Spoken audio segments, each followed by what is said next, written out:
Algo já vem de governos anteriores, de há muito tempo. E, por outro lado, existe o teto de gastos que não pode ser desrespeitado. Então, o que houve, embora esse assunto da educação não seja propriamente a minha pasta, o que houve foi contingenciamento, né? Não são propriamente cortes. Esses contingenciamentos podem ser revistos no futuro, melhorando a arrecadação fiscal, né? Eu confesso que quando o meu ministério sofreu esses cortes, eu também não fico feliz, fico, né, desanimado. Mas eu tenho certeza que também o presidente Jair Bolsonaro e o próprio ministro Paulo Guedes também não ficam felizes com isso. São necessidades decorrentes, infelizmente, de uma situação fiscal que não é confortável dentro do Brasil e que foi herdado de governos anteriores. Sejam muito bem-vindos ao canal Deus Acima de Todos Oficial. Que Deus abençoe a cada um de vocês. Siga, compartilhe, inscreva-se e curta. Hoje o ministro Weintraub da Educação também esteve na Câmara dos Deputados para dar explicações em razão desses bloqueios. O senhor, que tem uma história longa de experiências na escola pública, em instituições públicas, qual é a sua opinião particular sobre esses cortes recentes no Ministério? Bem, só fazer uma pequena retificação, que não muda muito. Eu estudei tanto escola pública como escola privada. Também? Tá, privada também, mas também estudei em escola pública. Universidade. Lecionei em universidade pública. Não cheguei a lecionar em escola pública, embora eu sou filho de professores, né? Meus pais eram professores, minha mãe era professor do ensino secundário e meu pai do universitário, então sou filho do meio, né? O Ministério da Justiça e Segurança Pública também sofreu contingenciamentos. Existe um cenário de dificuldades fiscais, não é desse governo, é algo que já vem de governos anteriores, de há muito tempo. E, por outro lado, existe o teto de gastos que não pode ser desrespeitado. Então, o que houve, embora esse assunto da educação não seja propriamente a minha pasta, o que houve foi contingenciamento, né? Não são propriamente cortes. Esses contingenciamentos podem ser revistos no futuro, melhorando a arrecadação fiscal, né? Eu confesso que quando o meu ministério sofreu esses cortes, eu também não fico feliz, fico, né, desanimado. Mas eu tenho certeza que também o presidente Jair Bolsonaro e o próprio ministro Paulo Guedes também não ficam felizes com isso. São necessidades decorrentes, infelizmente, de uma situação fiscal que não é confortável dentro do Brasil e que foi herdado de governos anteriores. Há uma expectativa de mudança nesse cenário que passa pela aprovação da nova Previdência.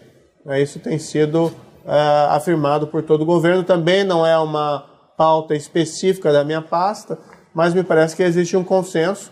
Se não houver a nova Previdência, todos os setores vão ter dificuldades. Vai começar a faltar dinheiro, saúde, educação, segurança pública, e o segundo momento vai faltar para a própria Previdência.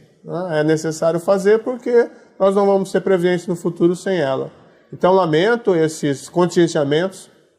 Tenho certeza que o ministro da Educação igualmente lamenta esses contingenciamentos, mas é algo que tem sido feito de maneira generalizada, não é algo dirigido especificamente contra a educação.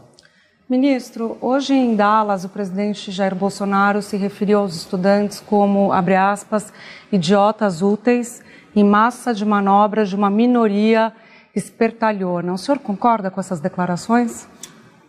Eu vejo que o que eu acho que o presidente quis dizer nesse caso é que, em algumas circunstâncias, houve manipulação político-partidária dessa movimentação.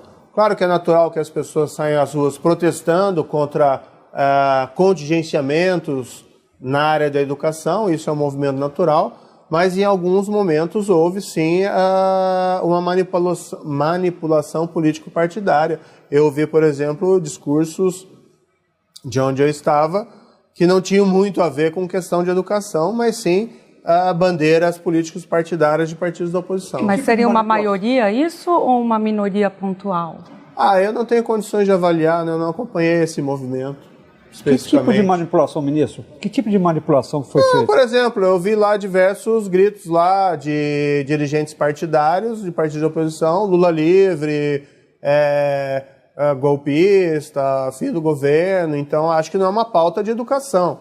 Acho natural e que se reclame de contingenciamento da educação, assim como se pode reclamar de contingenciamento de outras áreas. Mas quando se misturam esses temas, aí existe um viés também político-partidário.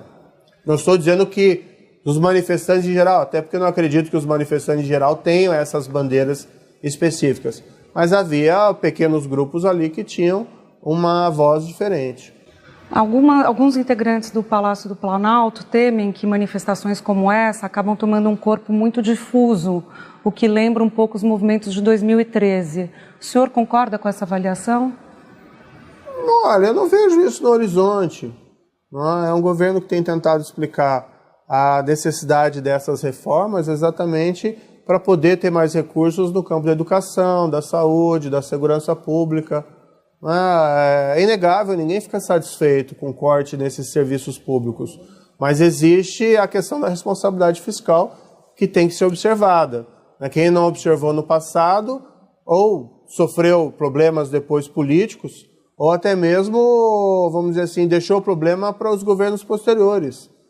Então, não existe, vamos dizer, como criar dinheiro, como criar recursos, senão melhorando, vamos dizer, o cenário econômico que passa pelas reformas que estão no Congresso. E aí, ministro, se você tem um cenário de a reforma ser aprovada e você tem um cenário também que pode acentuar esse contingenciamento, isso daí não pode agravar a situação, inclusive nas ruas? E aí eu lhe pergunto, como é que o Ministério da Justiça, a área de segurança, observa isso?